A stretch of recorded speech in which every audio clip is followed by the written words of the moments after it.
Friday. Welcome to VCTV. Happy Friday, Gary. Happy Friday, Josie. And I'm expecting Lorena as well. Hopefully she turns up. Happy Friday to both of you. Thanks for tuning in. Thanks for joining VCTV today to speak about a very new topic on my show, which is called the quantum computing. So we're going to talk about what is quantum computing because many of us, most of us are still thinking quantum computing is very futuristic, and obviously it is. We don't see like we don't talk about it every day like AI or blockchain. So we're going to talk about what's quantum computing, how does it work, where is it best applied, the investments around it, and the startups in the space. So that's the Friday, the weekend episode of VCTV. Before I start introducing my speakers for the session today, for those who may not know me, my name is Sonny Mohanty. I'm the regional director of La Token, based in Singapore, and I host VCTV every day, Monday to Friday, 8 p.m. every day. Singapore time, yes. I started hosting VCTV. I just have to give you a little bit of perspective.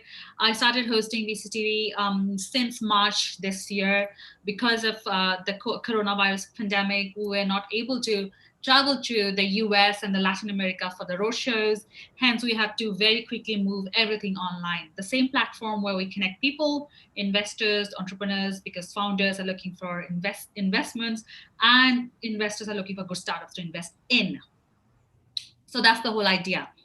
Ever since then, the community, the size of community has grown in leap and bounds of VCTV in terms of viewership, in terms of investors and entrepreneurs. So we cover different topics every day, which is actually not crypto or blockchain. As you know, VCTV is from La Token, and La Token is a cryptocurrency exchange. But on VCTV, we cover most of the technology that we have today. So it's just not focused to cryptocurrency or blockchain per se. Okay, great. That's about me. That's about VCTV. Let's jump into our speakers. Jose, welcome back to the weekend episode of VCTV. How are you today? I'm doing wonderful today. It's snowing over here, and it's just getting under -1, -2 Celsius. Um, yeah, it's quite a wonderful day. I like winter, so as the same way I like summer, but winter is also very nice to be out, and especially if you are in the mountains, you get that sun on you, and it's cold at the I same time. know.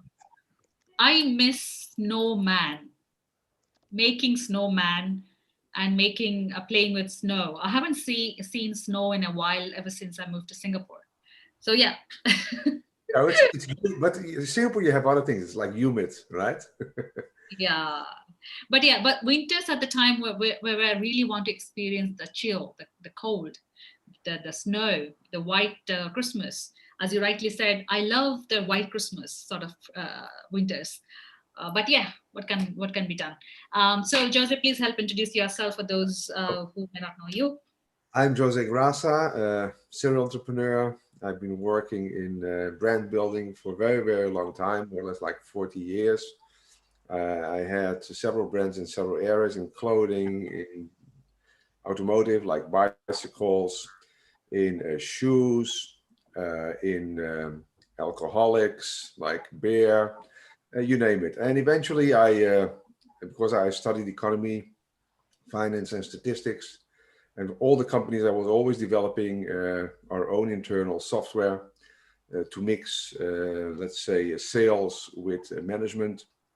And eventually I rolled into what I love to do, which is software development. So I've been building software for small micro businesses for a long time, like 20 years. And I understand very well their problems. And eventually, after my first exit in 1994, I became a business angel. And afterwards, I eventually rolled in to become a VC. And today I have several hats. So that means that I've been a mentor for some startups in the past. I'm not doing it now because, there's not have been like very interesting projects for that. I've been a consultant in technology and finance, VC, business angel, well, you name it. But what drives me today and it's like a personal issue also, is that I'm trying to bring business inclusion to everybody. And it means that everybody should be able to build its own business without having all those hurdles, especially without falling down and coming up. So my perspective is that people should not fall down and come up. People should make mistakes, but those mistakes should not affect them in such a way that they lose everything and they need to kick off again. So that's my focus. And this quantum computing is a very exciting topic. Thank you. Yeah, I mean, good introduction as well. Thank you, Jose. Gary, over to you, please. Thank you. Yes, so thanks, Sonny. My name's Gary Fowler, and they call me the AI guy. I'm not sure why. I just like to write about it. But anyhow, I've done 16 companies. I've been involved in 2 unicorns. I am the co-founder of Viva.ai, which is one of the top AI companies in remote workforce management, HR. Also was on the original team of Click Software, an Israeli company that was sold for $1.35 billion about 17 months ago. So write a lot. I've written almost 100 articles now on artificial intelligence in the last year. In fact, I'm very close to hitting 100. It was my Right. goal for the year. So I don't know if I can do it next year, but you know what I mean? I think I'm going to be okay this year. So Right. there's an incredible revolution slash evolution taking place right now. I'm writing quite a bit about quantum computing because quantum computing is a difference between the Stone Age and not being able to speak to the point where we're actually today using traditional computers. It's that much of a leap forward for us. There's a reason it's called quantum computing, right? Yeah. And so this is a dawn of a new age. I'm writing a lot about cybersecurity and quantum. I'm writing a lot about drug discovery and quantum computing. So this is really the dawn of a new era, and it's great to be here. I am also the CEO and co-founder of GSD Get Shit Done Venture Studios. It is the one of the top AI venture studios in the planet today, and we curate companies from around the world and use Silicon Valley as a port. I am a Silicon Valley-based company. Okay, great. That's it. I know that. Thank you so much, Gary, for that introduction. I know people say that you are the AI person, but soon they're going to call you the quantum computing person as well. You You, know, this sounds like a TV show. You remember there was a thing called Quantum Leap? And I yeah, was okay, thinking, yeah, the Quantum Leap guy, you know what I mean? Leap guy. Yes, yes, that's better sort of wording for you, the quantum leap guy, Gary Fowler. Yeah, there's a lot of, uh, so I'm actually writing an article on the teleportation of quantum particles. So I'm going to dive deep into quantum. And actually, one of the persons that I met on VCTV, who happens to be a NASA astronaut, is a quantum physicist, a PhD quantum physicist doing research at MIT. And I thought I would dive down into that. So it's going to be one of my first, I'm a country boy, right? But I'm going to Yeah, dive down and see what I can do and make a very technical article. So we'll see what happens over the next Gary, 2 weeks. And I I'm know. hoping that'll be number 100. Sure, sure, definitely. Gary, I know that you keep on saying you are a country boy. I mean, obviously, all our audience know you're a country boy.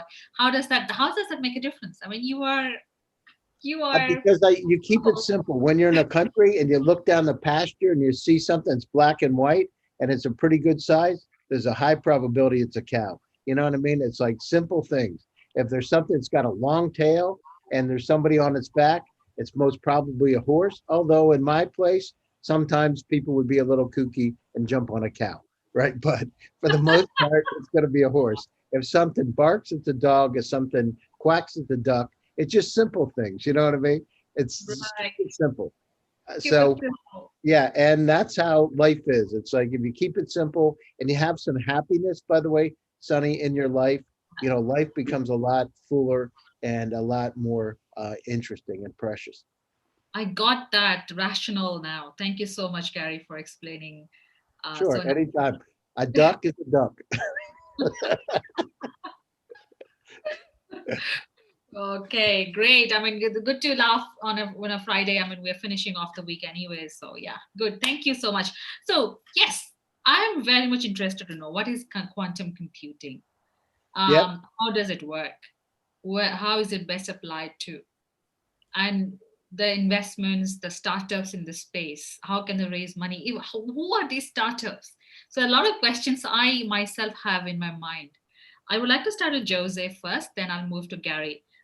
Jose, can you give your insights, share your insights, please? So everybody may have a different look at it, right? I'm a very practical guy, and I love when Gary says he's a country boy. You know, I'm just a very simple person. I don't come from a wealthy family, so I think we have a lot of common on that. And let's think about quantum computing. To understand quantum computing, you need to understand the underlying principle of it. And quantum computing is not something that is recent. You know, the first steps have been taken at least 30 years ago. And nobody knows exactly, but I'm almost sure that 20 years ago, more or less for military purposes, there was already let's say, the first steps of a quantum computing in place. But we are coming now in a more commercial area. That means that we are trying to bring quantum computing basically to, let's say, to the citizens and to our environment today in a different purpose. What quantum computing does, it's not an exact science. So it means that if you understand the underlying under it, means that you are everywhere and you are nowhere, right? So you're not in one place, you're in several places at the same time. And they even say that we as humans, you know, we are at several places at the same time, right? And that's how the underlying atomic structure more or less works. Now, it's quite complex. I am not, let's say, a quantum scientist to explain to you in detail everything, but this is more or less how it works. But the outcome is, you can imagine that if we would have like 10 Sonny Mohantys at the same time, right? Right, And right. and we would be able, you know, to execute 10 things at the same time, right? Yes, So, for sure. right? Okay. Got it. And that's how you more or less how you need to look at it. So what quantum computing can do is it can execute an X unlimited amount of things at the same time. Now, it's specially designed for big, massive data. Okay, and it can be applied to so many things. But one of the things that I'm thrilled about that it can be applied very well is in healthcare, especially in drug development, because the amount of time that you need to test all these things out, right, Yeah. takes a huge amount of time. Now imagine that you can put it in a quantum environment and that it is executed like a billion times in one shot. So it means that the time frame that you get the results is much shorter. Now, our computers today work in a completely different way. In essence, what it does, it's only able, even if you have a lot of processors, right, and a lot of things, it's really not able to execute, let's say, more than one task at the same time. Even if it does, it's still limited. So in that essence, computers today, what we have are more exact. And quantum computers, you may think they are exact, but they are not exact machines. Okay, that's the risky part. So how it works is you go for, let's say, for 90% of results Yeah. for predictions like statistics. So if we go for statistics and we say that, you know what, I can predict that for 99% this will be the outcome, then I accept that that is the outcome. But there is still, right, 0.1% chance that it will not be the outcome. So quantum computing has this issue. I don't know if they already solved it, but what I can tell you is that it's not exact, but it's exact in the essence that we accept this small risk ratio as not important. But I think it's quite exciting to see the applicability of it.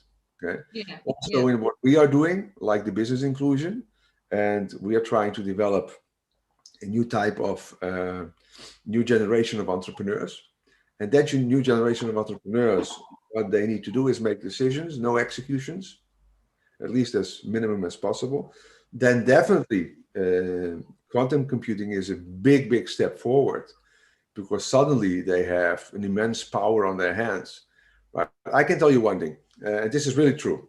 If you have a micro company today, right, with a Mhm. quantum computing and the artificial intelligence and everything, bundle it together, you have more power, okay, more decision making and more perspective than any big company today on this globe, and that's a fact. So this is Great. how impactful it will be. Yeah, yeah.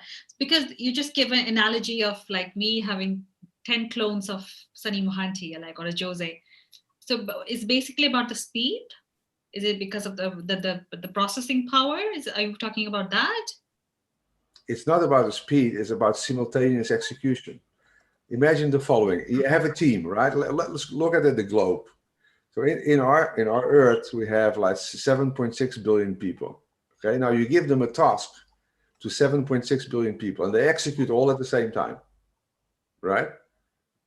So Okay. what happens is that they can do a piece of that execution or the whole piece.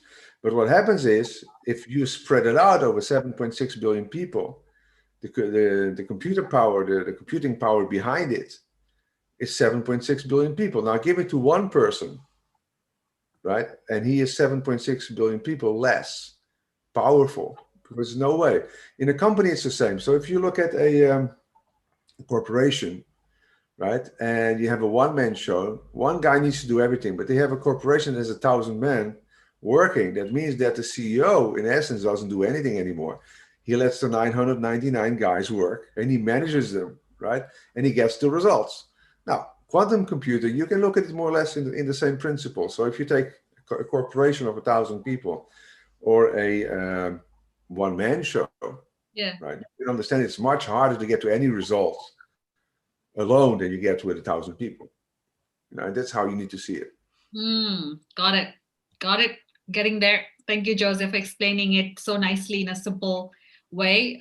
So for the viewers as well, it's very easier to understand before they can understand the investments around quantum computing. So yeah, over to Gary. Gary has spoken about quantum computing. Gary has spoken that quantum computing is going to replace blockchain. I'd like to know more how. And he's also written some articles, recent articles about quantum computing.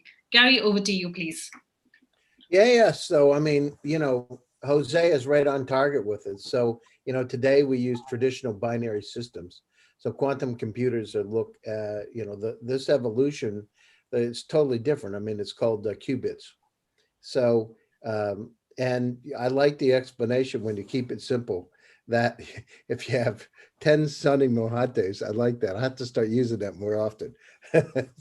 But, the thing is, this is not something that people that we're thinking about is going to happen. It's happening now. So just imagine the possibilities. Imagine the possibilities of a system that's 100 million times faster than a conventional computer today. So imagine having the capabilities to be able to process something that would take on a conventional computer today, albeit drug discovery, that would take 10,000 years in a matter of 3 or 4 seconds. So that's the kind of power we're talking about. Wow. So you're talking about companies like IBM, Google, Microsoft have started the initial steps. I'm seeing a lot of startups, by the way, startups that are out there. I'm very interested in quantum computing. So please reach out. It's an amazing place. So imagine quantum computer with artificial intelligence and specifically machine learning. So the efficiency of a system really is based on the size of the data set. So imagine having the ability to look at not a very small, it's like, do I look in a city like Atlanta, Georgia, or Wichita, Kansas, or did I look at the whole world at the same time? So that's the difference in terms of scope.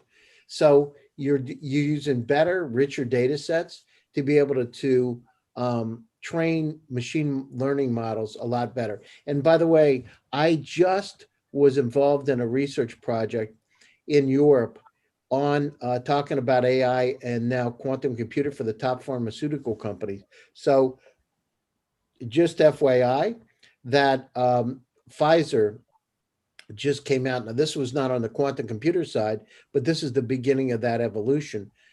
Just came out with their new COVID vaccine. But that COVID vaccine, now a lot of people know that IBM Watson was involved in that development of their models, right? And here's how it works. So today, traditionally, a model would be developed on a bench, right, where you sit down and you're a researcher. But now you're doing these simulations that can be done very, very, very quickly. Our entire, the bad news about COVID is the dramatic impact it's had and a negative aspect on society.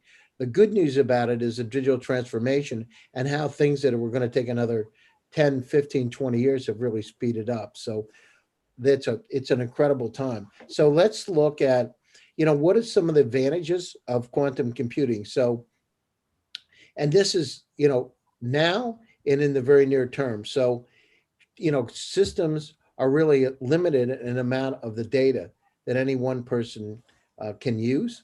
So imagine in drug discovery, and I wrote an article about this. So when you look at molecule simulation, which is the backbone of any kind of drug.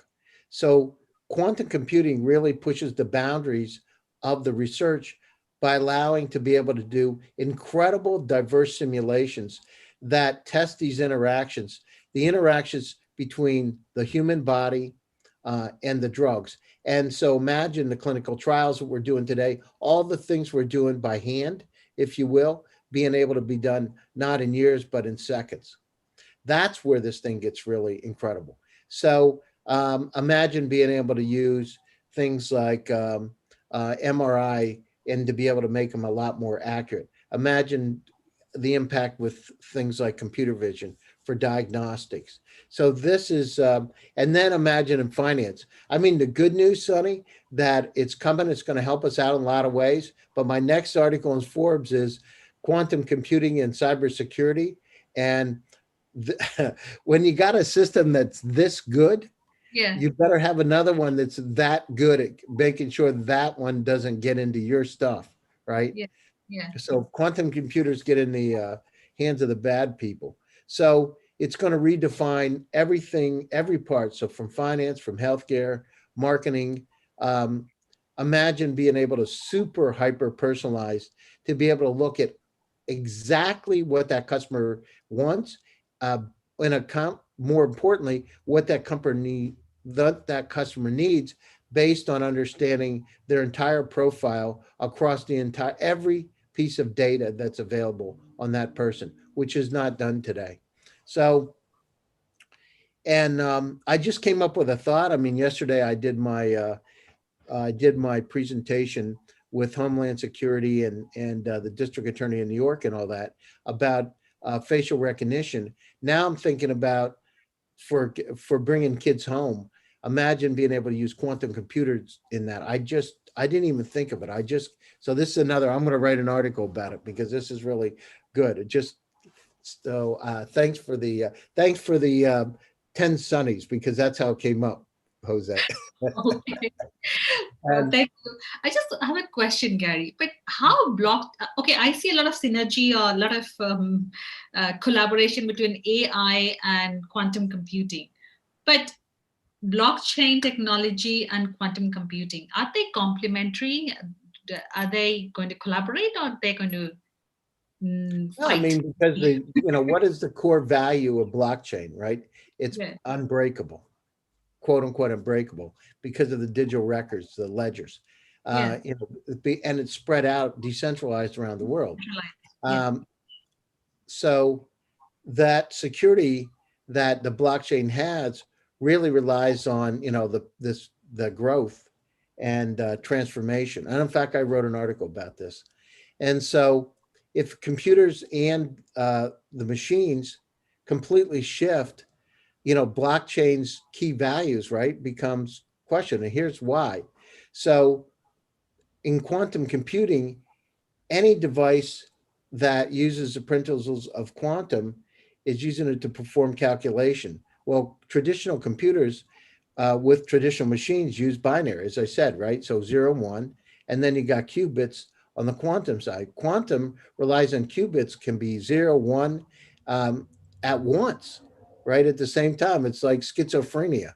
And so, and that's called superposition. So imagine being able to be in the same state at any one time. And then you're being able to store, not like we do today, right, with solid state, but on photons. So I don't believe I wrote anything about that, but that's how you store. So entirely different ways of doing storage. So the quantum computer uses the qubits and can use the uh, same qubits at any one time. So, and Google, for instance, and this was in one of my articles, can use as many as 72 qubits in operation at any one time. Imagine.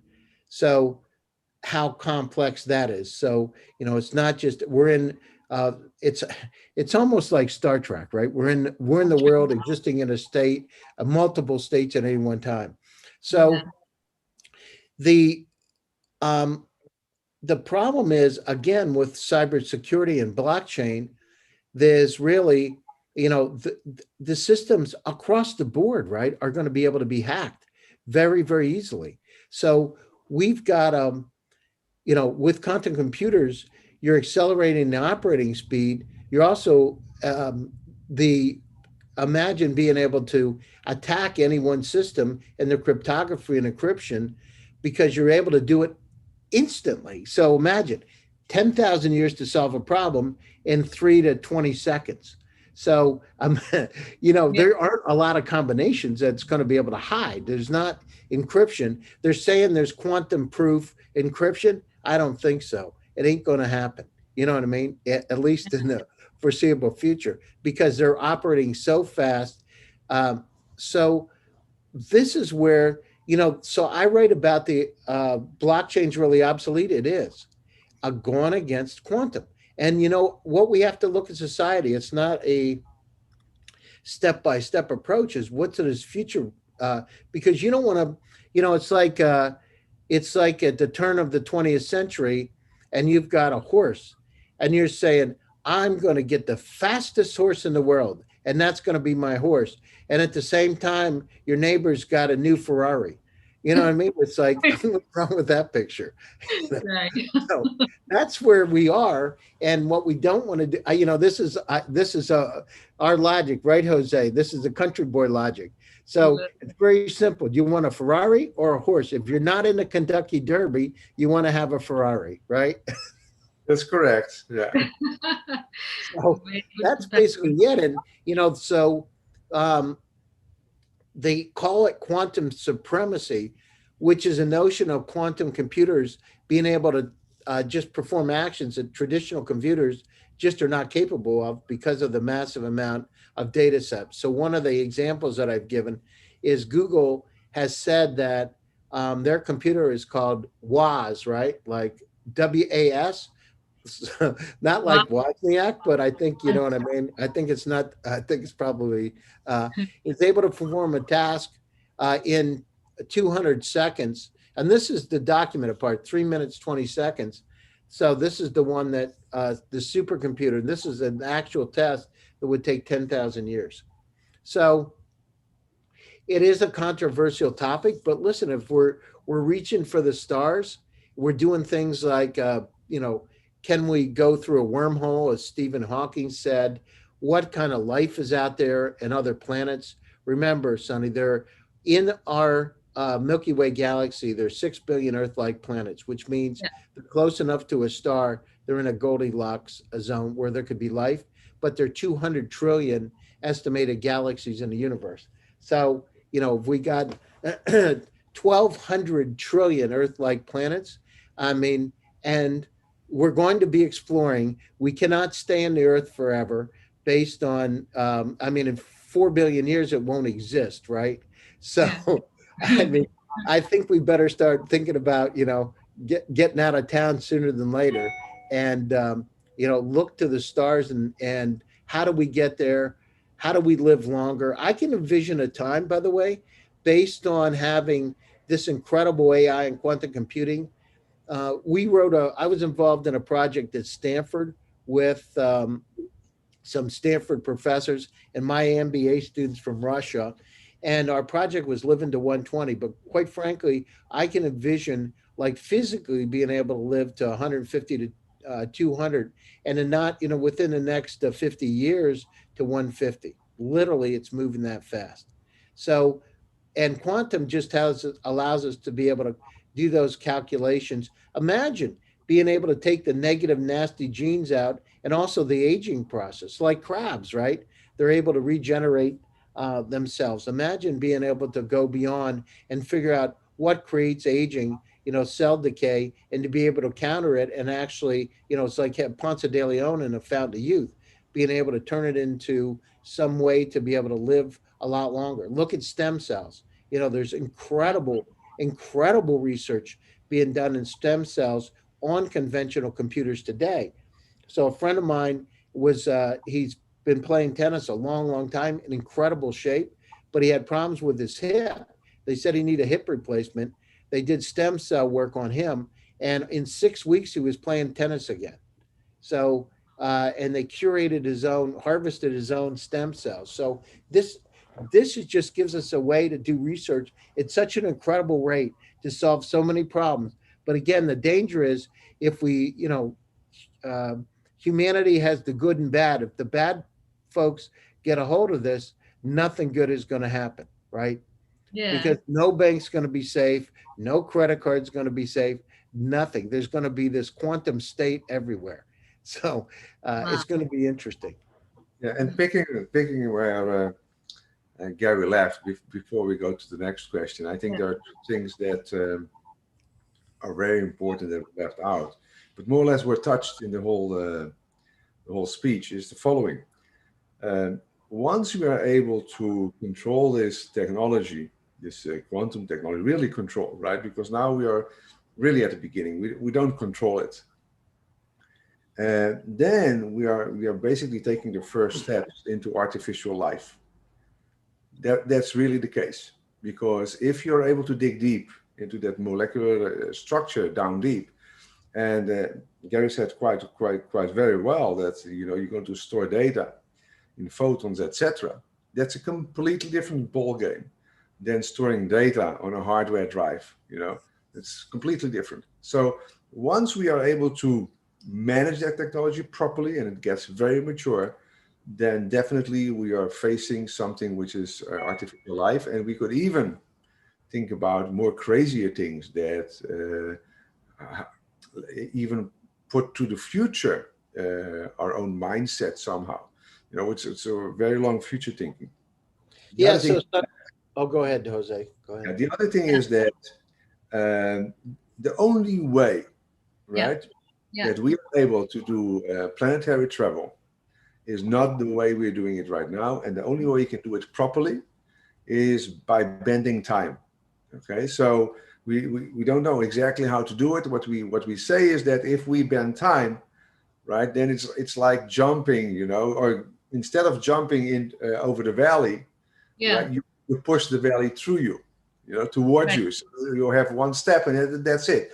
So if we know that these planets are like hundreds or million years far from away from us, light years, Yeah. and we don't know exactly today if we can travel faster than light speed, right? Yeah. We say no, but the only way we can then do it is by more or less bending time, and bending time means time traveling, right? And I strongly believe that with quantum computing, maybe we'll get a little bit closer to that point. But Gary, go ahead. Yeah, Yeah. no, I wrote an article, so I'm very interested in, quantum, the intersection of genomics and gene editing, and then AI, and then of course quantum computing. So, you know, if we look at it, diseases are coded in our genetic sequence. Each one of us has our own genetic sequence, Hmm. and so the ability to be able to understand that genetic sequence on a very, very profound, highly granular level allows us to be able to generate treatments and solution to illnesses. So, as I said, each one of us have this programming inside of us. So, the challenge is the research has been held back by the fact that the data is just too vast and too complex for a person to be able to analyze, and even a traditional computer today. So now if we take AI and quantum to sort through all that data in a very short period of time, so which would be, the human brain processes about 60,000 complex transactions per day. So we have not been able to look at these genetic compositions for individuals. This opens up an entirely new way for us to be able to take and recognize all these patterns that each one of us has and the vast amount of data that's out there. So if we look at, the biological networks and the interactions between these genes and proteins using quantum, using deep machine learning, so we open up an entirely new way of identifying these gene networks and how they interact with us, and to be able to solve this massive problem. So if you look at it today, the where we are today and where AI has been involved and now quantum, Yeah. so the genetic information, 20,000 genes from different people and a data, unstructured. But imagine being able to recognize those patterns like in fractions of a second. So identify those patterns, how they express, the genes express themselves, and how they're encoded in that particular information. So, the net of it is, so it allows medical professionals to exactly identify what gene groups are responsible for what diseases and to course correct. So, so we're finding exactly the root cause and an exact solution to that problem on a hyper personalized, as Jose said, individual basis. So this really allows us. So it takes us to the point where we just, as I said, we can live to 150 to 200 years or more, right? Then there's singularity and all kinds of things that come into play. So, and this is not like, um, this is not the future. Companies, there's a company called Deep Genomics, already started to use the AI to be able to decode the human genome, to be able to use specific drug therapies for specific patients. So at a cellular level, it's just incredible, right? It's just, this is like mind boggling. This changes everything. This is the difference between the Stone Age and going out with a piece of wood and trying to kill a dinosaur, to be able to go out and conquer the galaxy, right? So it's the I don't want to say quantum leap, but it's a quantum leap. Quantum leap. But it sounds so, to me, it sounds like too much complicated. Who are the investors investing, and who are the startups that got invested this year? I Oh, mean, so go ahead, Jose. no, please go ahead, Gary. Yeah, I mean the situation. So, uh, I mean, so just think about it with COVID, right? Yeah. So all the companies that have been involved in in coming up with the COVID vaccine, a lot of them have been using artificial intelligence. So the Right. extension of that, and like I said, Pfizer used Watson. Yeah. So now as we go down through, IBM is working on quantum computing. It's the extension of where we are today because of the massive, the challenge is, think of, as I've said many times, the amount of data that we have on the planet would be DVDs stacked on top of each other, and it would go back and forth 29 times. It Boom. grows 62% per year, right? Yeah. So it's a matter of being able to figure out that data that we have in front of us. So, um, and those data sets are increasing so rapidly that the extension is quantum computing. So Microsoft, IBM, Google are all working on those ways, amongst many others around the world. It's not just those companies, but those I'm familiar with. So um, the investments are coming in because people understand that this is what, this is part of the end game, and we better invest in the end game, because if we don't, we're going to be left behind. Once it hits, the world's going to turn upside down. So deep many companies have got investments in quantum, but again, they're just started because it's like artificial intelligence. Honestly, Sonny, ask somebody about AI, what it is. Yeah. You'll hear a lot of BS, you know, Oh, because they yeah. don't know, right? It's like they don't understand, neural networks, or they don't understand clusterization or knowledge graphs or unsupervised, semi-supervised artificial intelligence, ladder networks, all kinds of things. They just don't understand. So they say AI, they don't have a clue. It could be algorithmic math, or it could be something super sophisticated. So the challenge is we don't understand what we have, and people are using these team terms so loosely that it's and quantum just adds one more thing. So part of it is we need to become educated, but the investors, like all of us here on VCTV today, understand what the end game is and understand that there's some credible technologies we better invest in now if we want to be in a part of that game. So it's across the board. I mean, all companies that are using artificial intelligence, for the most part, need to be thinking about quantum computing because their data sets. I mean, our own, as I've said, our own personal cloud, our own personal information today is about 300,000 items. In 5 years, that's bigger than the World Wide Web. And in 1996, there were only 257,000 websites. So in 5 years, it'll be 10 million. Tell me today if I say, Sonny, I sent you a PowerPoint presentation. I'm not sure whether I sent it in Dropbox, Box, Google Drive, Slack, WhatsApp, Telegram, but I know I sent it to you. Can you check? And if I say that to you, you're going to say, I don't remember getting it, right? And for Yeah. the most part, because we have so much data, we're inundated. That situation, we have 10 million, that information, amount of information in our own personal cloud is doubling every year, right? Right. In 5 years with the internet thing, it'll be 10 million. If I ask you in 5 years, or you ask me, well, we have some patents on that, but if you actually ask people about it, this is the challenge. We're in the state of Toffler said in Future Shock, infobesity. We just got too much and we need to make decisions. Quantum helps us to be able to do that. Right. Got it. I'm getting there. Thank you, Gary, for so much, sort of sharing it so nicely and simplifying things for me and for the audience as well. Jose, would you like to share like the startups? So for an investor, like you have the fund, then you have the fund of funds. So who is how does an investor make a decision? Who is not maybe that technical like me? If I want to invest in a quantum computing startup, I don't have much information for that matter. So is it not for me then? I would like to know what is Uh, investors. I think you need to think about an investor's professional mindset. It works Mhm. very different from a entrepreneurial mindset or from a normal human being's mindset who basically has a job on a daily scale.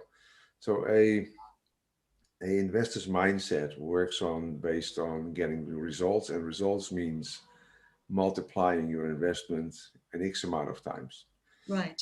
In the industry, if you take risk, then you know that you need to make more than 10, 30%, because there will be companies, right, that are not going to make it. And you are not able to control all the factors, and you're not able to control everything. Now, specifically in this topic of quantum computing, I don't think there are many investors out there Right. today that have, really deep knowledge about this. Mhm. Also, because there are a lot of companies, and Gary said it very well, that everybody talks now about AI and machine Yeah, learning and this and that. But everyone. if you dig deeper, sometimes it's not even AI, right? Yeah. I'm sure. And the other time is that, okay, maybe it's there, but it's still very immature. So Very mature. Yes. this is the problem. You need to filter that. But I would like to go back to two things that in the whole speech were not touched. And I think that is a real leap forward. Besides the applicability on pharmaceuticals, think about this: the applicability of food production in an artificial way, never seen as today. right? That you're able to produce whatever you want based on, let's say, on molecular structure instead of just reproducing it like traditional wise, right? Mm. And safe, okay? Definitely, quantum computing will come up with results that we suddenly will be able to produce so many types of food that we have never seen before. Now, on robotization, okay, because it comes also to robotization. And I also said that we are going to start facing something which is artificial life, more or less. Robotization with quantum computing, imagine that you have them all connected to a network, more or less, right? Because you could, if you have the technology, you could embed it into, let's say, a robot. But what you're going to do in future is more or less that you're going to have that producing power, that computing power somewhere else, Mm. right? And the instructions gets into, let's say, one of these robots with an unlimited real-time, um, let's say, workout. So we are facing today, right, a very big step in a huge change of our lives, like Yeah. robotization that is almost unlimited. And if we get that quantum computing done, then I can tell you that a whole new world will open up. Getting back to your question, so if you look at all this, what we talk today, which for most people is quite complex, Yeah. right? Yeah. And it's good that Gary, our country boy, really digs deep into that and writes about it, right? Because you can see that if you want to know, you can do it, right? So if we look at what's facing out there for us, then it's easy to understand that a new type of generational type of investors, entrepreneurs, okay, economies, and lifestyle Hmm. is going to happen in the next, let's say, if you were looking at quantum, let's say 10 to 20 or 30 years, right? Right. So probably we'll be here. And if we are going to face, let's say, a lifespan of 150 years, Yeah. then definitely we will see that. And also we have this problem that we will have more than one COVID during this Yeah. whole period of time, right? Possible. Yes. So, uh, in pharmaceutical wise, right? If you look at this new vaccine that we have today, and Mm. maybe Gary can correct me on that because it's not something I know exactly, but I was told, Gary, that this is the first vaccine that really changes part of our DNA. And is that correct?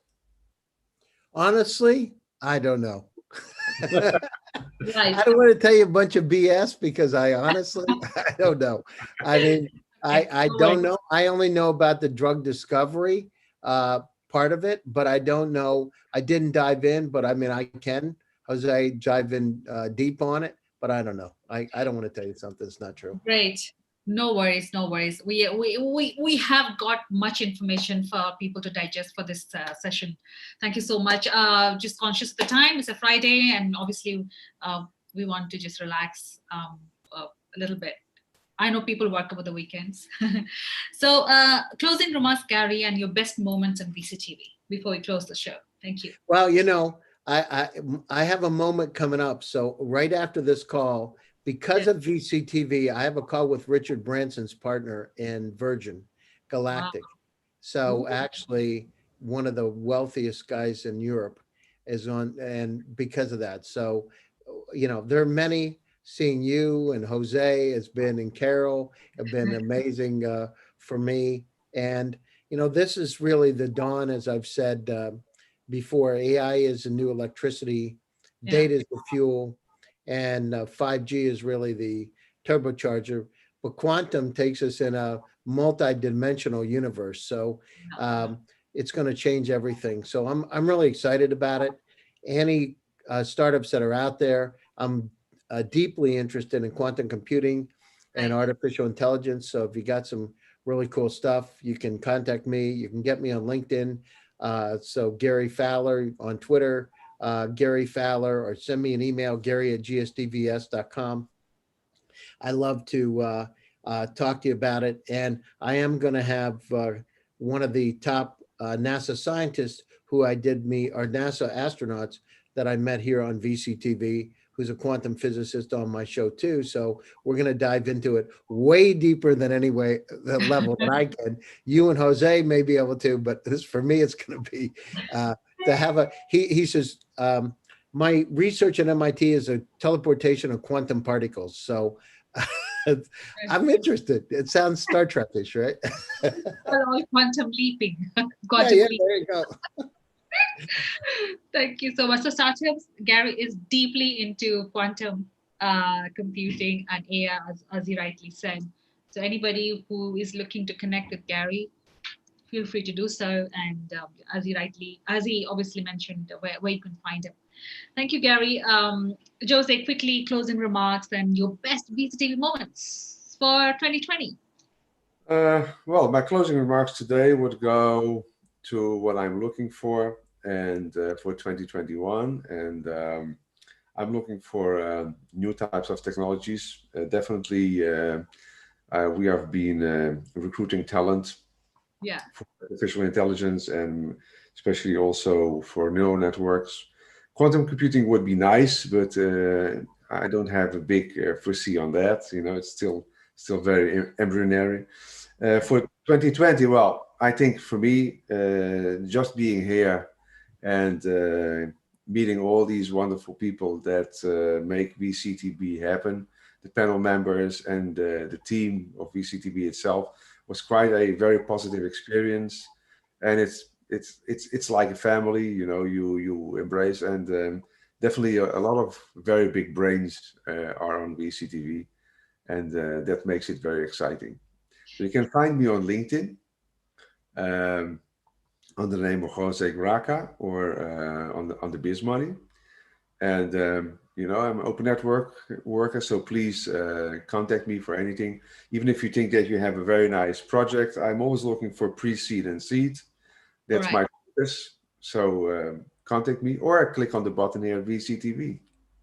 Thank you. Thank you, Jose. Thank you, Gary. So Jose is looking for seed and pre-seed, and he had mentioned it before as well. And Gary is into AI and quantum computing. So startups, entrepreneurs, don't feel shy. Please reach out to me. I'm going to connect you, put on a panel with them. You can network, you can share your ideas, your company. And again, investors who are looking to share the same space with Gary and Jose, please feel free to reach out to me. I can obviously connect with our VCTV team, or we can go from there. We cover so many topics every day, different panels, different time zones as well. So do let me know what suits you, and I'm going to put you on that panel. Thank you so much for watching on a weekend. I mean, I know it's like, you know, everybody is like, you know, I am finishing my day, and Gary's starting, I guess, Jose as well.